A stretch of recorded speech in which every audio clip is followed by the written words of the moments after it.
Student, Sharda Vidya Niketan की online classes में आपका एक बार फिर से स्वागत है। 10th मैथ की अपने इससे पहले चैप्टर नंबर 16 की 2 वीडियो अपलोड कर चुके हैं सरफेस एरिया एंड वॉल्यूम में, यानी पृष्ठीय रसायन और आयतन की।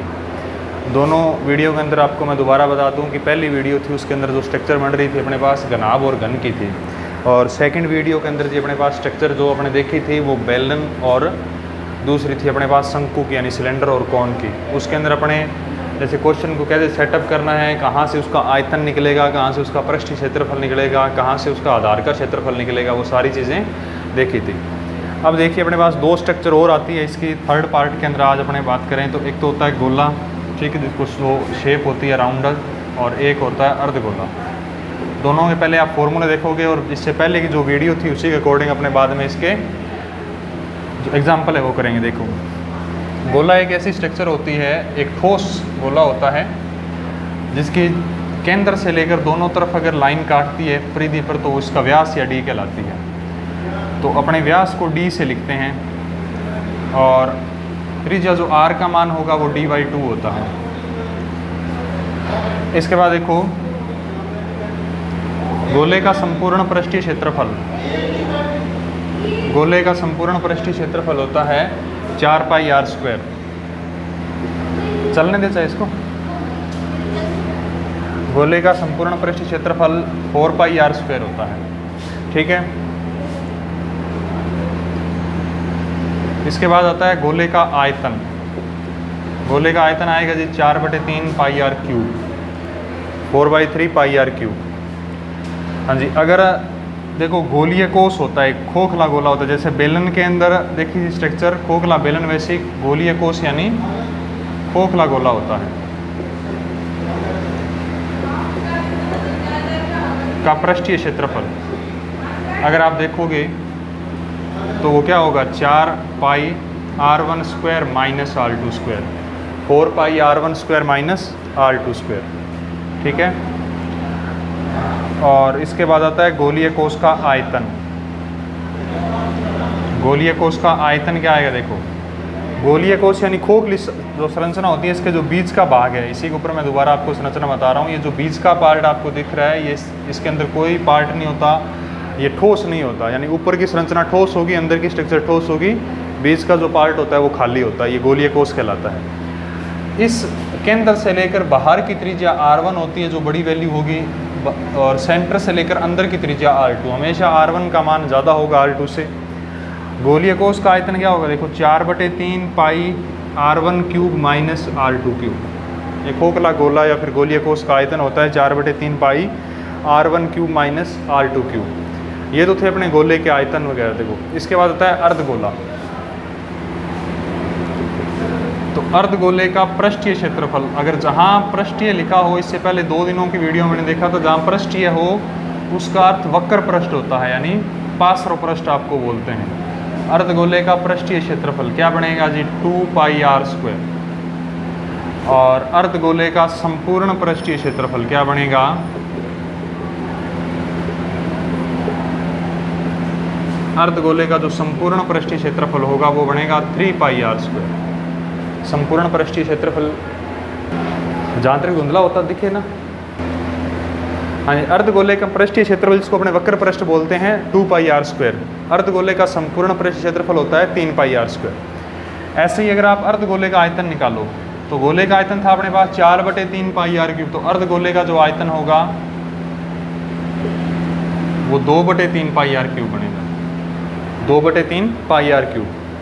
ऐसे ही अगर खोखला अर्धगोला ले लिया जाए, अर्धगोले का आयतन, तो वो आपके पास आएगा जी 2/3πr1³ - r2³। देखो क्योंकि r1 होती है वो केंद्र से लेकर बाहर की त्रिज्या, बड़ी वैल्यू r1 होती है और छोटी वैल्यू r2, यानी सदैव r1 का मान है वो r2 से ज़्यादा होगा, अधिक होगा किसी भी कंडीशन में। अपने 2 टॉपिक कर रहे हैं, दोनों आज के सबसे छोटे टॉपिक है इस चैप्टर के। देखो गोला होता है, उसकी त्रिज्या क्या होगी, केंद्र से लेकर दोनों तरफ अगर कोई लाइन प्रतिच्छेद करती है केंद्र से होते हुई तो वो व्यास कहलाता है, व्यास की आधी त्रिज्या होगी। अगर गोले का संपूर्ण पृष्ठीय क्षेत्रफल पूछ लिया जाए या पृष्ठीय क्षेत्रफल आता है, गोले का वक्र पृष्ठ और संपूर्ण पृष्ठ एक ही बात होती है 4πr²। अगर गोले का आयतन आता है तो 4/3 पाई आर क्यूब। अगर गोलीय कोष यानी खोखला गोला होता है उसका पृष्ठीय क्षेत्रफल आएगा तो 4 पाई r1 square minus r2 square आएगा। अगर गोलीय कोष आता है तो गोलीय कोष का आयतन क्या बनेगा 4/3 पाई r1 cube minus r2 cube. ऐसे ही अर्धगोले की स्ट्रक्चर है अपने पास। अर्धगोले का पृष्ठीय वक्र पृष्ठ का क्षेत्रफल होगा 2 पाई r स्क्वायर। अर्धगोले का संपूर्ण पृष्ठीय क्षेत्रफल होगा 3 पाई r स्क्वायर। आयतन होगा 2/3 पाई r क्यूब। और अर्धगोले का जो खोखला अर्धगोला होता है अगर उसका आयतन पूछ लिया जाए तो खोखला जो भी चाहे बेलन हो अर्धगोला हो उसमें हमेशा 2 त्रिज्या होगी, तो r1 में से r2 माइनस होगी। बड़ी वैल्यू सदैव r1 की होती है और छोटी वैल्यू r2 की होती है। हाँ जी, इसके बाद देखिए अपने उस काम के बाद एग्जाम्पल करते हैं। 4 एग्जाम्पल है अपने सामने लिखे हुए। चारों एग्जाम्पल बारी बारी से करेंगे, आराम से इस चीज़ को आपको समझनी है और जो चीज़ आपको मैं लिखवा रहा हूँ क्वेश्चन के अकॉर्डिंग वो चीज़ आप साथ के साथ कॉपी में नोट करते जाइए। देखो फर्स्ट क्वेश्चन जैसे लिखा हुआ है गोले का आयतन 38,808 घन सेंटीमीटर है, तो गोले का पृष्ठीय क्षेत्रफल आपको ज्ञात करना है। हाँ जी, तो गोले का आयतन दिया हुआ है अपने को। आंसर नंबर फर्स्ट जो क्वेश्चन में पहले दिया हुआ है वो चीज़ लिखिए। गोले का आयतन, आयतन कितना है 38,808 घन सेंटीमीटर। ठीक है, 38,808 घन सेंटीमीटर। तो मैंने आपको पहले ही बताया हुआ है कि किसी भी क्वेश्चन में आयतन या क्षेत्रफल पहले से दिया हो तो आप उसी का फॉर्मूला लगाओगे। तो जैसे आयतन दिया है तो गोले का आयतन का ही फॉर्मूला आप लगा लीजिए। तो गोले का आयतन क्या होगा 4/3 पाई आर क्यूब, ये गोले का आयतन है। तो 4/3 पाई आर क्यूब का मान अपने पास दिया हुआ है 38,808। ठीक है जी, 4/3 आ गया, पाई का मान आप 22/7 लगाओ, आर क्यूब का आर क्यूब आ गया बराबर 38,808। अब आपको आर की वैल्यू ज्ञात करनी है तो आर क्यूब इधर अकेली रखी। 38,808 में आप कोई परिवर्तन कोई चेंज नहीं करोगे। 3 और 7 नीचे बटे में है तो दूसरी साइड जाते हुए ऊपर मल्टीप्लाई में हो जाएंगे। 4 और 22 ऊपर से यहाँ पर नीचे में आ जाएंगे। ठीक है जी, अब देखिए इसको कैलकुलेशन करके देखिए आप। इतनी बड़ी संख्या है तो ऑब्वियसली 22 से कैंसिल हो सकती है अगर आप करके देखो तो। ठीक है, अगर नहीं हो रही तो आप 11 से कैंसिल कर दीजिए। जैसे 38 में दिया 11 दिए 33। ठीक है, 5 बचे 58, 11 5 55, 3 बचे 30, 11 दूना 22, 8 बचे 88, 11 8 है 88 और 11 दूना 22, यानी अपने पास आया 35 28 × 3 × 7/4 × 2। अब ये संख्या किससे कैंसिल हो सकती है 4 से कैंसिल हो सकती है। क्या देखो 4 8 है 32, 35 में 32 का भाग 3 बचे, 3 के साथ 2, 4 8 है 32 और 4 दूना 8, तो 882 बने।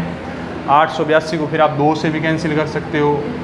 2 चौके 8, फिर 2 चौके 8 और 2 एकम 2, यानी आपके पास आर क्यूब का मान क्या आ गया 441 × 3 × 7। तो इसको गुणनखंड और कर दीजिए। 441 को आप कैसे डिवाइड कर सकते हो 441 देखो किसकी स्क्वायर होती है 21 की स्क्वायर होती है ना, 21 × 21 441। अब 21 के भी और गुणनखंड हो सकते हैं अपने पास। 21 के गुणनखंड कैसे होंगे 3 × 7 3 × 7, 7 के 21 7 के 21 हो गए। देखो 441 को 21 × 21 लिखा, 3 × 7 का 3 × 7 आ गया। 21 को भी आप डिवाइड कर सकते हो 3 × 7 में, तो 3 × 7 3 × 7 2 बार क्योंकि 2 21 है, यहाँ 3 × 7 आ गया। ये क्यूब हटती तो उस पर क्या जाएगा घनमूल जाएगा। तो घनमूल गया तो 3 × 7 3 × 7 और 3 × 7। तो घनमूल अगर वर्गमूल होता है तो 2 संख्याओं के पेयर में से एक संख्या बाहर आती है। घनमूल होता है तो 3 संख्या के पेयर में से एक संख्या बाहर आती है। हाँ जी, तो क्या संख्या बाहर आएगी तो देखिए, तो 3 3 बार लिखा हुआ है तो एक 3 बार आ गया और 7 3 है तो 1 7 आ गया, तो 21 आ गया त्रिज्या। आर की वैल्यू कितनी आ गई आपके पास 21 सेंटीमीटर आ गया। तो इस गोले का आपको पृष्ठीय क्षेत्रफल ज्ञात करना है। अब पृष्ठीय क्षेत्रफल का फॉर्मूला ज्ञात कर दो। गोले का पृष्ठीय संपूर्ण दिखाए वक्र आए पृष्ठीय आए, एक ही फॉर्मूला लगता है। गोले का पृष्ठीय क्षेत्रफल फॉर्मूला एक ही होगा जी, कौन सा 4 पाई r स्क्वायर। फॉर्मूला एक ही होगा, क्या होगा 4 पाई r स्क्वायर। तो क्या आ जाएगा 4 × पाई का मान 22/7, r कितनी है 21 × 21, कैंसिल कर दीजिए 7 या 21। देखो 22 को 4 से गुणा कर दो 88, 21 को 3 से कर दो 63 और 63 × 88 आप मल्टीप्लाई करो, 8 के 24 2 48 2 50 4 0 5, तो 4 4 55, तो कितना आ जाएगा 5544 वर्ग सेंटीमीटर। 5544 वर्ग सेंटीमीटर आपके पास आंसर आ जाएगा। हाँ जी, दोबारा क्वेश्चन पढ़ लेते हैं, एक बार फिर से देख लेते हैं कि गोले का आयतन आपको दिया हुआ है कितना 38,808 घन सेंटीमीटर। गोले का आयतन कितना है 38,808 घन सेंटीमीटर। आयतन का फॉर्मूला लगा लो। आयतन का सूत्र क्या होगा 4/3 पाई आर क्यूब। फॉर्मूला क्या होगा 4/3 पाई आर क्यूब। तो आयतन का फॉर्मूला लगा लिया 4/3 pi are cube is equal क्या है 38,808। तो 4/3 का 3 आ गया, पाई की वैल्यू लगा लो 22/7, आर क्यूब का अपने पास आर क्यूब आ गया। अब देखिए 3 और 7 बटे में है, उधर जाएंगे तो गुणा में हो जाएंगे। 4 और 22 ऊपर है तो इस साइड आके नीचे चले जाएंगे। आप इसको 11 से कैंसिल कर दीजिए ताकि कैंसिल करना आसान, क्योंकि 11 दूना 22 होते हैं। 38 में दिया तो 11 दिए 33, यहाँ 5 बचे, 5 के साथ 58, 11 5 55, 3 बचे 30, 11 दूना 22, 8 88, 11 8 है 88। अब इसको 2 से कैंसिल किया तो 882, 2 दूना 4 आ जाएंगे। ठीक है, 4 से कैंसिल किया 441 आ गया। अब 441 को कैसे लिखोगे 21 × 21 और 3 × 7। अब इसके और गुणनखंड कर लीजिए। 21 के क्या लिखा जाएगा 3 × 7, 3 × 7 और ये 3 × 7 है ही। क्यों बढ़ती तो इधर घनमूल आएगा। घनमूल का अर्थ क्या है, कोई एक जैसी संख्या, एक जैसे अंक होते हैं 3, उनमें से एक लेना होता है। जैसे 7 3 बार आए तो एक बार 7 निकलेगा बाहर। ठीक है, ऊपर से घनमूल हटेगा। 3 3 बार आए तो 1 3, तो 7 की 21 सेंटीमीटर आ रहा आगे। तो गोले का पृष्ठीय क्षेत्रफल क्या होगा 4 पाई आर स्क्वायर। 4 × पाई का मान 22/7, आर कितनी है गुणा 21 × 21। तो 7 या 21, तो 22 का 88 और 21 या 63। 88 को 63 से गुणा किया कितना आ जाएगा 5544। अपने पास आंसर आ जाएगा 5544 वर्ग सेंटीमीटर। ठीक है जी, ये क्वेश्चन नंबर 1 अपना यहाँ तक क्लियर होता है। उसके बाद क्वेश्चन नंबर 2 पे आप आओगे। सेकंड नंबर क्वेश्चन क्या लिखा हुआ है देखिए। क्वेश्चन नंबर 2 आपके पास लिखा हुआ है कि आप बोर्ड पे क्वेश्चन पढ़िए और अब कोई भी चीज़ आपको समझ नहीं आ रही तो उस चीज़ को आप 2 बार कीजिए। वीडियो पॉज करके लिखिए, देखिए, फिर भी नहीं आती तो आप पर्सनली हमारे से पूछ सकते हैं, कॉन्टैक्ट कर सकते हैं। देखो सेकंड क्वेश्चन है अपने पास। 9 सेंटीमीटर त्रिज्या के धातु के गोले को पिघलाकर 3 सेंटीमीटर त्रिज्या और 6 सेंटीमीटर ऊंचाई के कितने शंकु बनाए जा सकते हैं। देखो एक गोला पिघलाना है और उसे शंकु बनाने हैं, संख्या ज्ञात करनी है। तो एक इससे पहले क्वेश्चन किए थे, किसी एक चीज़ को तोड़कर दूसरी चीज़ में परिवर्तित किया जाता है तो दोनों का आयतन बराबर। लाइन बोल रहा हूँ, थोड़ा गौर से सुनना। किसी एक चीज़ को पिघलाकर, तोड़कर या उसकी संरचना बदलकर दूसरे में परिवर्तित किया जाता है तो उन दोनों का आयतन बराबर रखा जाता है। और अगर नई बनी हुई संरचना की आपको संख्या ज्ञात करनी है तो संख्या कैसी निकलेगी, जिसकी संख्या ज्ञात करनी है उसका आयतन आप हमेशा बटे में लगाओगे। जिसकी संख्या ज्ञात करनी है उसका आयतन हमेशा आप कहाँ लगाओगे, बटे में लगाओगे जी। देखो 9 सेंटीमीटर त्रिज्या के धातु के गोले को पिघलाया जाता है। गोले की त्रिज्या कितनी है अपने पास 9 सेंटीमीटर है।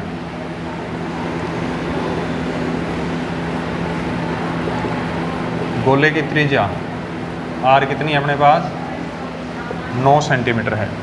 इसके बाद 3 सेंटीमीटर त्रिज्या और 6 सेंटीमीटर ऊंचाई कितने शंकु बनाए जा सकते हैं। त्रिज्या देखो, कोई चीज़ को तोड़ा जाएगा, परिवर्तित किया जाएगा तो वो जाहिर सी बात है कि वहाँ आप आयतन ही लगाओगे। तो पहले गोले की त्रिज्या तो गोले का आयतन लगा लो। तो गोले का आयतन क्या आएगा, गोले का आयतन आ गया आपके पास 4/3 पाई आर क्यूब, यानी 4/3 पाई का मान 22/7, आर क्यूब है 9 × 9 × 9, 3 × 9। इसको कैलकुलेट मत करो, आगे काम आ जाएगा ये घन सेंटीमीटर। जहाँ तक काट दिया वहाँ तक कैंसिल हो रहा है, वहाँ तक कैंसिल कर दिया। फिर है शंकु बनाने हैं तो शंकु की त्रिज्या 3 सेंटीमीटर, ऊंचाई 6 सेंटीमीटर। देखो शंकु बनेगा, शंकु की त्रिज्या आपके पास आर का मान कितना दिया हुआ है 3 सेंटीमीटर, ऊंचाई एच कितनी दी हुई है आपके पास 6 सेंटीमीटर। तो एक शंकु का आयतन निकाल लो पहले आप, क्योंकि संख्या ज्ञात करनी है शंकुओं की तो शंकु का आयतन भी ज़रूरी है। कोई भी चीज़ टूटती है, बदलती है तो दोनों संख्याओं को पहले आप आयतन लिख लो जब तक। तो आयतन, शंकु का आयतन क्या होता है, शंकु का आयतन अपने कल क्वेश्चन किया था शंकु का आयतन, उसमें क्या देखा था 1/3 पाई आर स्क्वायर एच।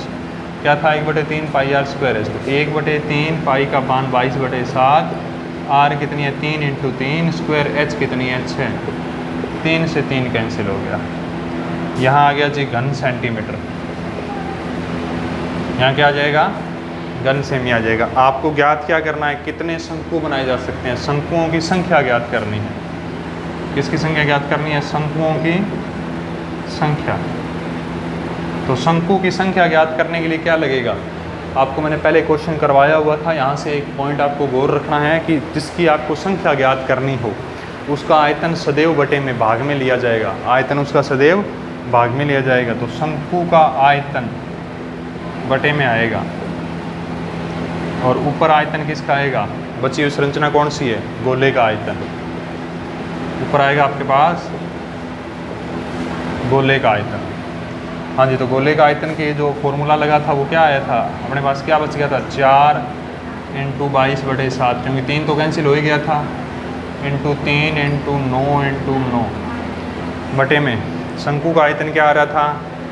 22/7 इंटू 3 × 6, क्योंकि ये 3 से 3 कैंसिल हो गया। देखो 22/7 से 22/7 कैंसिल कर दो, 3 से 3 काट दो, 3 के टेबल से 3 × 9 और 3 दूना 6 और 2 दूना 4। दोबारा देख लो, 22/7 से आपने 22/7 कैंसिल कर दिया, 3 से 3 कैंसिल कर दिया, 3 × 9 और 3 दूना 6, ठीक है जी, और 2 दूना 4। तो यहाँ आ गया 2 को 3 से इंटू किया 6, 6 को 9 से इंटू किया 54। तो कितने शंकुओं की संख्या कितने आ जाएगी? 54 शंकु आपके पास आंसर आ जाएगा। ठीक है, दोबारा देख लीजिए क्वेश्चन। फटाफट से एक बार 9 सेंटीमीटर त्रिज्या के धातु के गोले को पिघलाया जाता है। पिघलाकर 3 सेंटीमीटर त्रिज्या और 6 सेंटीमीटर ऊंचाई के कितने शंकु बनाए जा सकते हैं?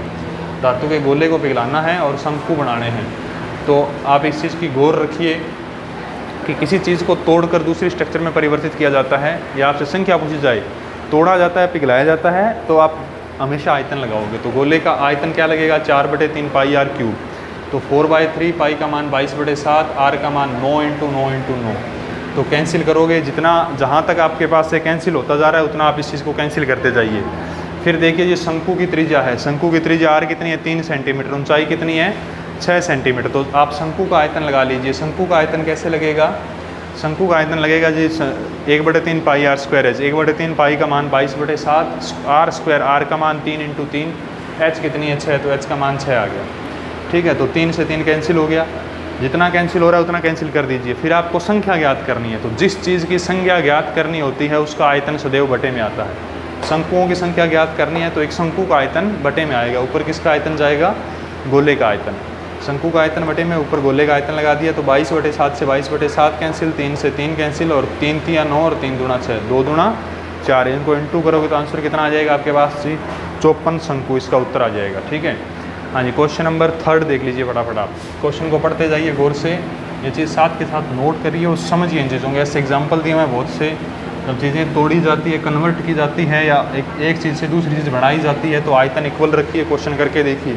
आसान चीज़ें आपसे टॉपिक समझ आ जाएगा, आपको हो जाएगा।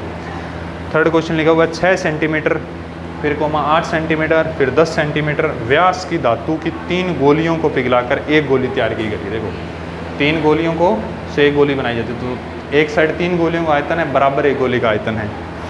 तो नई गोली की त्रिज्या ज्ञात करो। देखो यहाँ क्वेश्चन नंबर 3 है अपने पास। धातु की 3 छोटी गोलियों की त्रिज्या।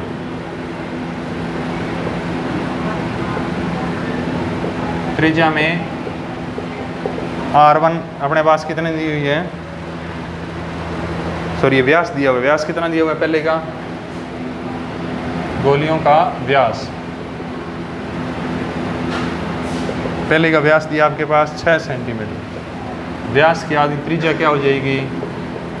r1 कितनी आ गई? 3 सेंटीमीटर। ठीक है जी। फिर है दूसरी गोली का व्यास कितना है? 8 सेंटीमीटर। दूसरी गोली का जो आपके पास व्यास है वो 8 सेंटीमीटर है। तो इसमें भी व्यास की आधी त्रिज्या हो जाएगी r2। 8 की आधी कितनी होगी? 4 सेंटीमीटर त्रिज्या आ गई। ठीक है जी। तीसरी अपने पास देखोगे आप, व्यास कितना है? 10 सेंटीमीटर। व्यास कितना है? तीसरी गोली का व्यास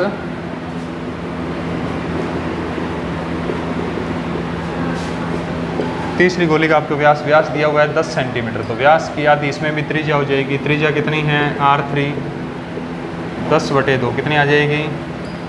5 सेंटीमीटर। ठीक है, R1 R2 R3 आगे। अब देखो आपको क्या करना है, इन तीनों गोलियों को पिघलाकर एक बड़ी गोली बनानी है। ठीक है, तो आप क्या मान लो, माना बड़ी गोली की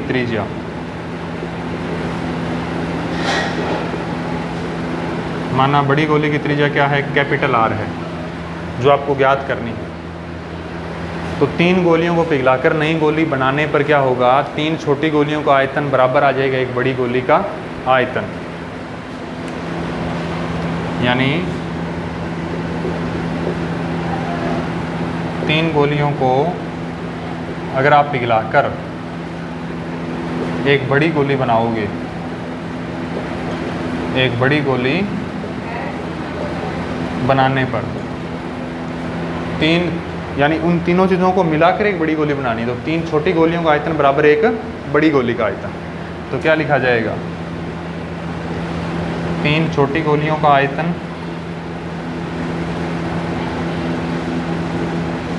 बराबर क्या आ जाएगा,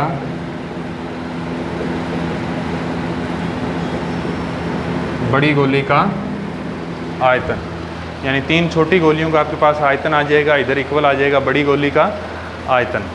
ठीक है, तो आपको क्या करना है, अब तीन जो छोटी गोलियां हैं उनको जोड़ना है, उसके इक्वल आ जाएगा एक बड़ी गोली का आयतन। तो गोले का आयतन क्या होगा, गोले का आयतन क्या बनेगा, 4/3 पाई आर क्यूब। हाँ, तो देखो आपको गोली का आयतन निकालना है, तो तीन छोटी गोलियां बराबर क्या आ जाएगा एक बड़ी गोली का आयतन। तो गोले का जो आयतन होगा वो क्या लिखा जाता है, 4/3 pi are cube. 4/3 pi r 1 की क्यूब, उसके अंदर क्या जोड़ोगे, 4/3 पाई आर 2 की क्यूब। तीसरा क्या है, 4/3 पाई आर 3 की क्यूब। और बड़ी गोली का आयतन क्या आ जाएगा, 4/3 पाई कैपिटल आर क्यूब। देखो, क्योंकि बड़ी गोली की त्रिज्या आपने क्या मानी थी, कैपिटल आर मानी थी। पहली छोटी गोली की त्रिज्या R1, दूसरी की R2 और तीसरी का R3। तीन गोलियों का आयतन, यानी आयतन का फॉर्मूला लगेगा, आयतन जुड़ेगा। इस आयतन को इस वॉल्यूम से एक नई गोली बनेगी, तो नई गोली का आयतन इसके बराबर रखा जाएगा। जितना इन तीनों का योग होगा उतना बड़ी गोली का आयतन होगा। बड़ी गोली की त्रिज्या R आ जाएगी। तीनों में कॉमन क्या ले रहे हो आप, 4/3 पाई, यहाँ लिख रहा हूँ, बाकी देख लीजिए। तो यहाँ आ गया R1 cube, R2 cube plus R3 cube. ठीक है जी, और इक्वल क्या रह जाएगा, 4/3 पाई कैपिटल आर क्यूब। देखो इक्वल टू में दोनों संख्याएं अगर इनटू में हो तो वो कैंसिल हो जाती है एक से। शर्त यह है कि दोनों या तो प्लस की हो या दोनों माइनस की हो, एक जैसी होनी चाहिए, गुणा में होनी चाहिए। 4/3 पाई के गुणा में, 4/3 पाई के गुणा में, तो कैंसिल हो गई। ठीक है, दोनों तरफ पाई गुणा में, तो पाई कैंसिल हो गया। R1 R2 और R3 का मान लगाइए। R1 का मान है 3 की क्यूब। ठीक है जी, R2 का आपके पास मान दिया हुआ अपने पास 4 की क्यूब, और R3 है 5 की क्यूब, बराबर है कैपिटल आर क्यूब। तो कैपिटल आर क्यूब का मान क्या आ जाएगा, 3 की क्यूब होती है 27, 4 की क्यूब होगी 64 और 5 की क्यूब होगी 125। अब इन तीनों को जोड़ा, 12 से 18 और 20, 207, 11 और 5 16, कितना आ जाएगा, 216। कैपिटल आर क्यूब आ गई 216। अब देखो इतनी अगर आपको छोटी सी घन याद है, छोटी सी अगर आपको घनफल याद है तो बाकी यहाँ लिख, देखो इसके ऊपर क्यूब हटी तो 216 पे घनमूल जाएगा।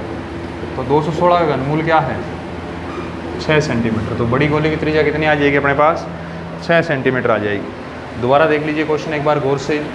धातु की 3 छोटी गोलियाँ थी, पहली का व्यास 6 सेंटीमीटर था, व्यास की आधी त्रिज्या होगी, त्रिज्या कितनी, R1 का मान 6 का आधा 3।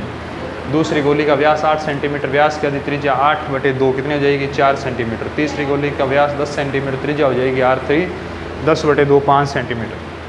3 गोलियों को पिघलाकर एक बड़ी गोली बनाई जाती है। तो 3 छोटी गोलियों का आयतन है, उसके बराबर क्या आ जाएगा, एक बड़ी गोली का आयतन आ जाएगा जी। तो 3 छोटी गोलियाँ हैं, 4/3 pi r 1 cube, 4/3 pi r 2 cube और 4/3 पाई आर 3 क्यूब, बराबर है 4/3 पाई कैपिटल आर क्यूब। ठीक है जी, देखो तीनों में कॉमन क्या आ रहा है, 4/3 पाई आ रहा है। तो R1 cube plus R2 cube plus R3 cube, बराबर क्या है, 4/3 पाई कैपिटल आर क्यूब। दोनों तरफ 4/3 से 4/3 कैंसिल हुआ, पाई से पाई कैंसिल हुआ। R1 का मान 3 है, R2 का 4 है, R3 का 5 है, बराबर कैपिटल आर क्यूब। तो 3 की क्यूब होगी 27, 4 की 64 और 5 की 125। तो आर क्यूब का मान इन तीनों को जोड़ा तो 216 क्यूब बटा तो इस पे घनमूल 216 का घनमूल कितना आ जाएगा 6 सेंटीमीटर आ जाएगा। तो आपके पास आंसर कितना आ गया, त्रिज्या आ जाएगी 6 सेंटीमीटर। ठीक है, क्वेश्चन ऐसे आते हैं, बहुत सारी इंपॉर्टेंट चीज़ें आपको मैं इंपॉर्टेंट टॉपिक करवा रहा हूँ, इन चीज़ों को आप समझते जाइए, जो चीज़ें हो रही हैं उनको लिखते जाइए साथ साथ।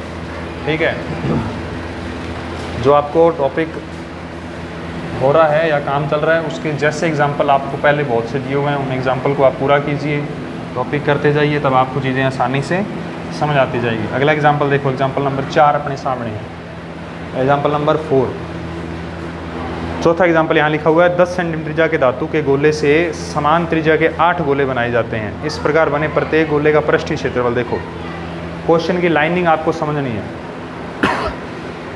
10 सेंटीमीटर त्रिज्या के धातु के गोले से, धातु के गोले की त्रिज्या कितनी है 10 सेंटीमीटर से समान त्रिज्या के 8 गोले बनाए जाते हैं। उससे उसको तोड़कर समान त्रिज्या के 8 गोले, यानी त्रिज्या नहीं दी हुई, 8 गोले बना दिए, तो प्रत्येक गोले का पृष्ठीय क्षेत्रफल यानी एक बड़े गोले का आयतन बराबर 8 छोटे गोलों का आयतन आ जाएगा। तो सबसे पहले क्वेश्चन में जो मैटर आपको दिया हुआ है वो आप लिख लीजिए। दिया हुआ क्या है, 10 सेंटीमीटर त्रिज्या के धातु के गोले, बड़े धातु के गोले की त्रिज्या,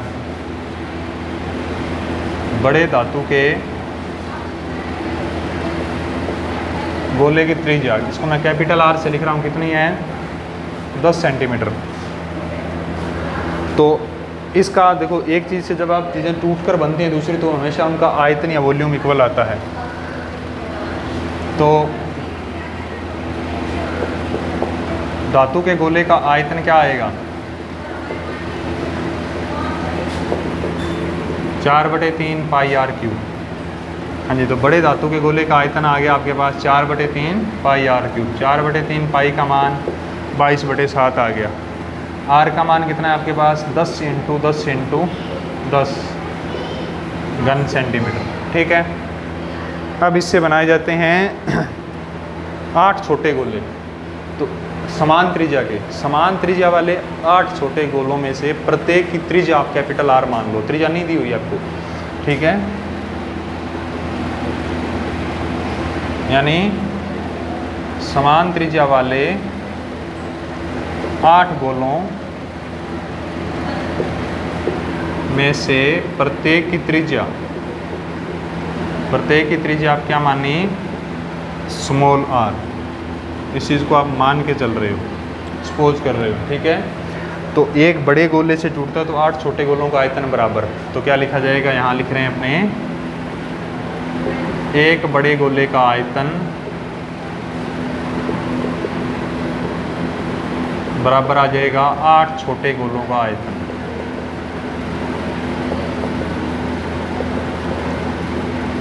तो बड़े गोले का आयतन क्या आएगा, 4/3 पाई आर क्यूब। 8 छोटे गोले का आयतन, तो 8 से गुणा कर रहा हूँ, 4/3 पाई आर क्यूब। देखो उसमें क्वेश्चन में साफ लिखा हुआ था कि एक बड़े गोले से 8 समान त्रिज्या के छोटे गोले बनाए जाते हैं। तो बड़े गोले को तोड़ा, उसे 8 छोटे गोलों का आयतन 4/3 पाई आर स्मॉल क्यूब, क्योंकि इसमें आर कैपिटल है उसमें आर स्मॉल है।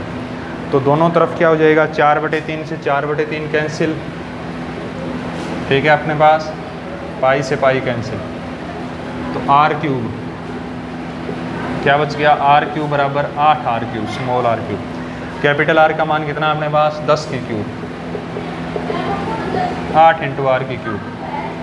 तो 10 की क्यूब क्या आ जाएगी 1000, बटे में क्या आ जाएगा 8, ये गुणा में बटा में आ गया। 1000 में 8 का भाग देते हैं तो कितना आंसर आता है 125। कितना आ जाएगा 125। इस पे क्यूब बटी तो इस पे क्या आ जाएगा 125 पे घनमूल आ जाएगा। 125 का घनमूल क्या होता है 5 सेंटीमीटर। ठीक है, तो इस प्रकार बने प्रत्येक गोले का पृष्ठीय क्षेत्रफल। ठीक है, तो प्रत्येक गोले की त्रिज्या क्या आ गई 5 सेंटीमीटर। तो अब आप क्या लिखोगे, प्रत्येक गोले का पृष्ठीय क्षेत्रफल, यानी देखो यहाँ से प्रत्येक गोले का पृष्ठीय क्षेत्रफल क्या बोला जाता है, गोले का पृष्ठीय क्षेत्रफल क्या आएगा 4 pi r square, 4 pi r square, क्योंकि स्मॉल आर का मान आ गया आपके पास। तो 4 × पाई का मान 22/7, आर कितनी है 5 × 5। तो देखिए जी गुणा कर लीजिए, 22 चौका कितने हो गए 88, और 5 को 5 से किया 25। अब आप इंटू करके देखोगे 88 × 25,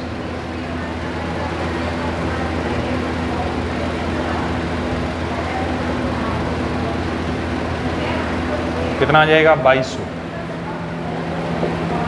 तो आंसर कितना आ जाएगा 2200 बटे 7 वर्ग सेंटीमीटर। क्षेत्रफल में क्या आता है सदैव वर्ग सेंटीमीटर आता है। दोबारा क्वेश्चन देख लीजिए गौर से। क्वेश्चन नंबर 4 अपने एग्जाम्पल कर रहे थे जो बोर्ड पे लिखा हुआ है आपके सामने। क्वेश्चन इस प्रकार से था, लिखा हुआ 10 सेंटीमीटर त्रिज्या के धातु के गोले से समान त्रिज्या के 8 गोले बनाए जाते हैं। इस प्रकार बने प्रत्येक गोले का पृष्ठीय क्षेत्रफल ज्ञात करना है।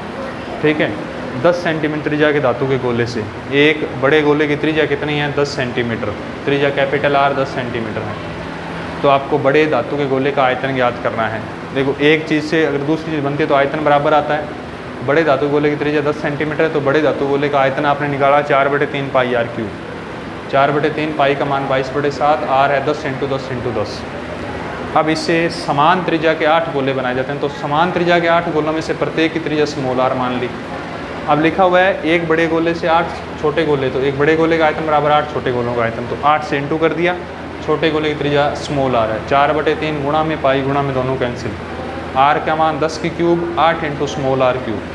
10³ क्या होती है 1000। 8 गुणा में बटे में आ गया 1000 में 8 का भाग दिया 125। क्यों बटे तो इस पर घनमूल आया। ये घनमूल का आगे आगे मैंने 3 लिखा है ताकि ये प्रदर्शित करता है कि आपने इसका घनमूल निकालना है। 125 का घनमूल कितना आ गया 5। इस प्रकार बने प्रत्येक गोले का पृष्ठीय क्षेत्रफल का फॉर्मूला क्या लगेगा 4πr²। 4 × पाई की मान 22/7, r कितनी है 5 × 5। तो 2200 का 88, 5 को 5 से गुणा किया 25। 88 × 25 कितना हो गया 2200/7 वर्ग सेंटीमीटर। अपने पास इसका आंसर आ जाएगा। ये अपने पास थे इस टाइप के गोले और अर्धगोले के ऊपर कुछ कुल मिलाकर 4 एग्जाम्पल। हाँ जी, अगला एग्जाम्पल आप देखो। एक खोखला गोलीय सेल होती है, उसकी दीवार की मोटाई 2 सेंटीमीटर है। यदि इसकी बाहरी त्रिज्या 8 सेंटीमीटर तो इसमें लगी धातु का आयतन ज्ञात करो। देखो खोखला गोला, आप एक सिर्फ डायग्राम बना लीजिए। अब इसमें सेंटर से बाहर वाली त्रिज्या है 8 सेंटीमीटर दी हुई, केंद्र से लेकर बाहरी त्रिज्या है, इसको आप r1 मान लीजिए। एक अंदर इसके पार्ट और अंदर का भाग दिया हुआ है, ये r2 की वैल्यू आपको नहीं दी, और जो सेल की मोटाई है वो 2 सेंटीमीटर है। तो जो गोलीय शेल होगा की मोटाई आपको दी हुई है 2 सेंटीमीटर और खोखले गोले की बाहरी त्रिज्या है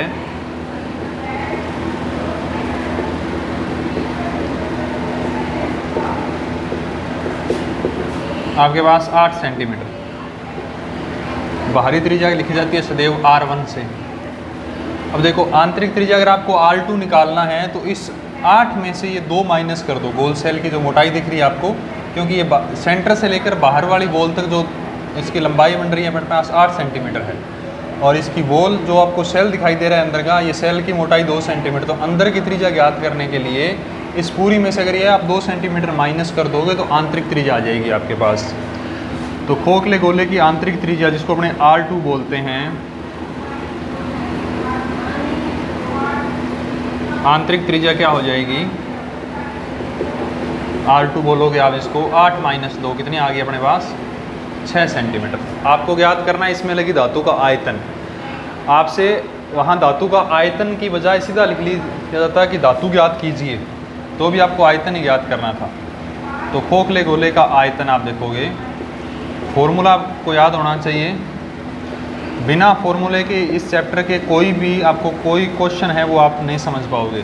इतने सारे फॉर्मूले हैं, कम से कम 50-60 सारे फॉर्मूले आपको पता होने चाहिए टिप्स पे। तो खोखले गोले का आयतन आपको अभी अपने लिखा था 4/3 पाई r1³ माइनस r2³। ठीक है जी, 4/3 का 3 आ गया, पाई की वैल्यू आप लगा लो 22/7। r1 का मान अपने पास दिया था 8 की क्यूब, r2 का दिया था 6 की क्यूब। एक वीडियो दी थी आपको मैंने 2 नंबर वीडियो, जो सेकंड नंबर वीडियो थी मेरी, उसमें आपको क्यूब, वर्गमूल और घनमूल के बारे में बताया गया था। तो आपको क्यूब अगर याद है तो बहुत से कैलकुलेशन आपकी आसान हो जाएगी। तो 8 की क्यूब बनती है 512, 8 × 8, 8 को 8 से किया 64 और 64 8 512। 6 की क्यूब बनेगी जी 216। आप माइनस कर दीजिए, देखो 4/3 इंटू पाई का मान 22/7। अब 512 में से 216 माइनस करो तो सीधा 500 में से 200 घटा दो 300। बचे, और ऊपर इसके पास 4 वैल्यू कम है तो 4 मान और कम कर दो। 300 में से गए तो 296 आपके पास आंसर आएगा। नहीं 512 में से 216 माइनस करोगे तो उत्तर कितना आएगा? 296। अब आप इसकी कैलकुलेशन करके देख लीजिए, क्या 7 से कैंसिल हो जाएगा? 296, 7 चौके 28, नहीं कैंसिल होगा जी। ये भी 3 से भी कैंसिल नहीं होगा। तो जहाँ आपको मैंने बताया हुआ है कि जहाँ कैलकुलेशन में कैंसिल नहीं होता वहाँ आप सीधा इंटू कर दीजिए कि 22 को 4 से गुणा किया 88, 296 बटे 7 आ गया 21। 296 को 296 को 88 से मल्टीप्लाइज करो, 8 48 4 72 76 7 16 7 23 8 6 3 2, तो कितना आ जाएगा जी? 26,048 बटे क्या आ जाएगा आपके पास? 7 घन सेंटीमीटर आंसर आ जाएगा। इसको आपको पूरा डिस्क्राइब करने या कैलकुलेट करने की ज़रूरत नहीं, आपको एक जो इसकी वर्चुअल भिन्न है जिसको अपने फ्रैक्शन बोलते हैं उसके अंदर आप वैल्यू निकाल के इसकी छोड़ सकते हैं। लेकिन आयतन का जो बेसिक जो पीछे इकाई आती है वो घन सेंटीमीटर या सेंटीमीटर क्यूब लगाओगे। क्षेत्रफल की जो पीछे इकाई आएगी जो वर्ग सेंटीमीटर या सेंटीमीटर स्क्वायर लगाओगे। ठीक है, तो गोलीय सेल की मोटाई 2 सेंटीमीटर थी, ये सेल की मोटाई त्रिज्या 8 थी। R1 R2 ज्ञात करनी है तो 8 में से ये 2 माइनस की 6 होगी आपके पास। आपको खोखले गोले का आयतन ज्ञात करना है 4/3 पाई R1 cube minus R2 cube, 8 cube minus 6 की क्यूब। 512 में से 216 घटाए तो 296, 22 चौके 88 और 296 को इंटू किया तो 26,048 बटे 7 घन सेंटीमीटर अपना आंसर आ गया। तो आज की जो वीडियो थी इसके अंदर 2 टॉपिक अपने किए थे, गोला और अर्धगोला। उसमें कुछ एग्जाम्पल आपको मैंने करवाए हैं। ऐसे बुक के अंदर बहुत से एग्जाम्पल दिए हुए हैं, जैसे 16वीं विविध के अंदर भी काफ़ी कुछ क्वेश्चन दिए हुए हैं जिनको आप करके देखिए। नेक्स्ट वीडियो थोड़ी बड़ी होगी, उसमें जो 16.1 से लेकर 16.4 तक की चारों जो चैप्टर है इसके आते हैं, उनके जो रहे हुए एग्जाम्पल आपके हैं जो यानी थोड़े अलग टाइप के बनते हैं, जो यानी जो क्वेश्चन बड़े आ रहे हैं उनके अपने वीडियो देंगे आपको। तो सारे एग्जाम्पल जितने आपसे हो रहे हैं उतने करते रहिए। आज के जो फॉर्मूले थे उन फॉर्मूलों पर फोकस रखिए। जैसे गोले का आयतन मैंने बताया 4/3 पाई R क्यूब, संपूर्ण पृष्ठ वक्र पृष्ठ उठाया 4 पाई R स्क्वायर। गोलीय कोश का आयतन आपके सामने लिखा हुआ है 4/3 पाई R1 cube minus R2 cube. इसके बाद अर्धगोले का आयतन हमने देखा था 2/3 पाई R क्यूब। अर्धगोले का वक्र पृष्ठ देखा था 2 पाई R स्क्वायर। संपूर्ण पृष्ठ था 3 पाई R स्क्वायर। आयतन था 2/3 पाई R क्यूब।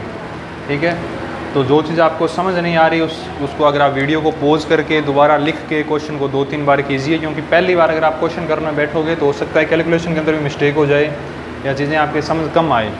2-3 बार वीडियो देखोगे तो क्वेश्चन समझ आ जाएंगे। चैनल को लाइक, शेयर और सब्सक्राइब कीजिए। धन्यवाद, थैंक यू सो मच।